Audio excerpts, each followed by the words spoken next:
Hello, I'm Anna and I'm going to be reacting to this video today.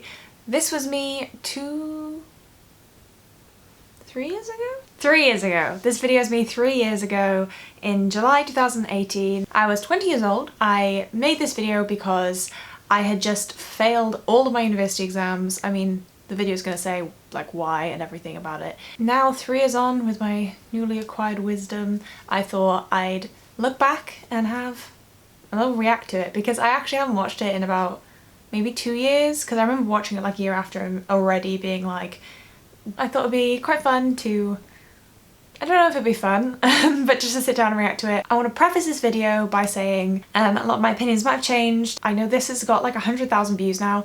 I'm super happy I made it in the first place, and a lot of people have asked for like advice from it. A little kind of disclaimer is that I know some people were messaging me on my Instagram, and then if you did and you were like, oh my god bitch, you never replied, it's because I don't use Instagram anymore. So I opened my iPad and I saw that I had message requests, and I went on it and they were all like gone by the time I got to them because Instagram deletes message requests after a few weeks. If you want to reach out still in the future, please do email me in the email that's like linked to all my YouTube and everything. It'd be a lot easier and I will get back to you. But yeah, let's watch the video. I'm rambling because I'm nervous. I don't want to watch it. Who's ready for a live reaction? Oh, this is already cringe. Oh, my old intro. I don't have an intro anymore because I don't really make videos anymore. Hey party people. Oh, I can't stand the slurping noise. That was like a big thing. Classic Emma Chamberlain era. Today I'm gonna be doing a little reacting to my uni results.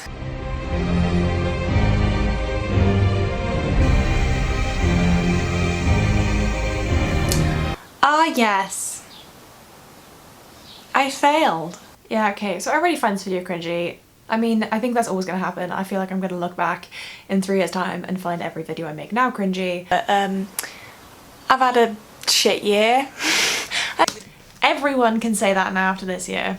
And then in March, my boyfriend actually had a stroke unexpectedly, and you know, yeah, so I just want to say about this as well, I don't know what my other video about the stroke at 20 is like, but if anyone wants to know anything to do with Sam having a stroke at 20 and all that, let me know, because he is now 23 and currently playing doubles tennis and he's doing amazingly, so no update. And going through all those emotions, and I decided that I was going to try and go ahead to exams anyway, like may as well try and pass them and then hopefully like get it out the way, because I'm not in love with my degree, so I just kind of want to move on.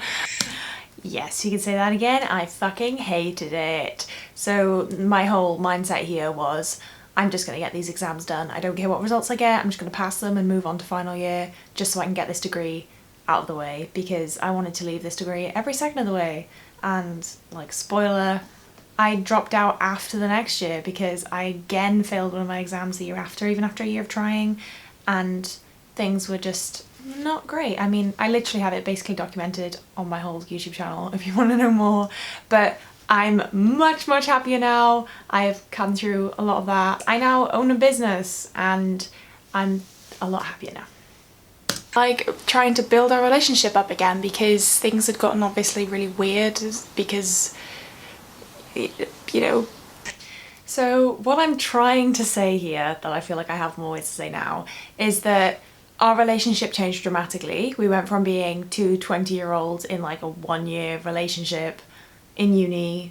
It was like still like new and exciting. It was suddenly a lot more serious, and us like staying together was then like a commitment that at the time I don't think I realised like serious that commitment is. It was a lot to handle as a 20-year-old, a lot to go through.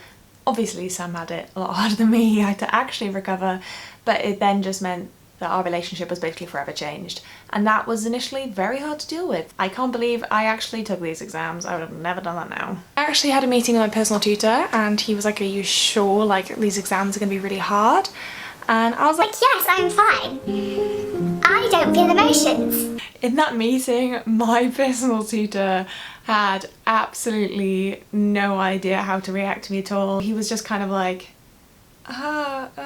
okay. And at the end of the meeting, he actually patted me on the head, like, because I was just like sitting in his office like, yeah. And then so at the end he just patted me on the head and then I left. I was so overwhelmed in exam season, and I don't deal well with exams. At this time as well, I started to get really bad stress-induced migraines, and I didn't realise that's what it was at the time. I got them again then the next exam season the next year, and I got them this past Christmas period when I've been working for myself, and it literally wasn't until like the past 6 months that I realised that that's what it was. Looking back, this was the start of it. Yeah, bless me. I used to be like in bed all day in the dark because I literally couldn't see because I had like awful migraines and stuff because I was just stressed out my brain. I didn't even realise it. And yeah, got 16, that's actually pretty good. For some reason my memory thought I got 11. So I'm actually surprised that I got 16. I grinded on that anatomy properly, like,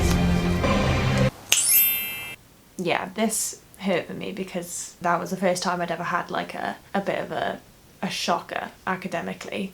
I've always been able to kind of like pull it out of the bag. Yeah, I had a few people in my life just saying like, why don't you just concentrate on exams and forget about like Sam? I can't compartmentalize those things. Like the way I dealt with it was already unhealthy. I like suppressed those emotions. If you are a student who's watching this video or any videos of other people opening their results and getting firsts and high 2-1s, then you know, just know that you're not alone. People fail years, like people fail singular exams and loads of people resit. Yeah, I mean, this is a really true point, especially now since like I'm a few years removed from that as well and from uni. So many people failed, like not just individual exams, but loads of people resit. Like I could name at least like 5 or 6 of my friends who resat whole years, and it just doesn't matter. It feels like at the time like the end of the world, but oh my gosh, it doesn't matter. It's such like a minuscule amount of time in comparison when you look back. I remember my dad telling me that when I resat the year, saying it's gonna feel like nothing. When you look back at it, I kept thinking like, oh yeah, it's just because you're so old, it feels like nothing. Even just like 3 years later, it goes by so quickly. It's a difficult thing to process at the time. Like I know as well at the time, I didn't like people telling me it'll go by so quickly, or, you know, it doesn't matter. Because it does matter. It's very emotionally hard to deal with. It's a lot of the time people are under a lot of pressure, whether it's from like family or anyone surrounding you, or whether it's from like financial pressure. You know, that's a thing that I had to deal with then a year after that, trying to work at the same time as doing my degree because I couldn't get any funding for it, and I wasn't prepared for that. And I just want anyone watching to also, but you know, whether it's because of a particular reason or whether it's for no reason at all, or whether you just, you know, finding things really difficult just personally, it's okay. And I really like encourage anyone to seek help through that, through like therapy, or even just to talk to someone you trust. You're not a failure just because you failed an exam. If you're watching this because you failed, then cheers, but also like maybe like try and work harder. I don't know, get through whatever you're getting through and we'll be fine. Good things happen, love is real, we will be okay. Yeah, okay, so I mean, that's a bit of a shitty statement, the like try harder thing. I don't agree with that anymore. I said try harder because I thought I could have tried harder, which is just silly. What I should have said is things will get better because there are so many paths and there's so much choice, it almost hurts. There's so many different paths, and just because this one's not going right at the moment doesn't mean another one won't, and opportunities will come your way if you are open for them as well. And like I said before, try and seek help, try and get professional guidance in whatever way you can. The next year after this, I actually went to counselling in uni, where I realised that what I was doing was just completely not for me. I was not living life for myself at all. I was doing basically what I thought everyone else wanted of me, and it was making me so miserable. The next year, like I said, mental health all-time low, which at this point I didn't think was possible to get even lower than that, but it did. So I really would encourage anyone to seek professional help. Academics are not all there is to life. I mean, to finish this off, I made some videos after this giving like little updates, and I think one of the updates I really don't like, I'm not gonna watch it back. I do not want to know what I said. I pretend I do not see. I really hope you're doing well. If you have any questions, anything you'd like to ask, let me know. I might react to some comments from this video too in another future video. So if you'd like to see me reply to comments and that. Anyway, I hope you're having a good day, and I'll see you in the next video.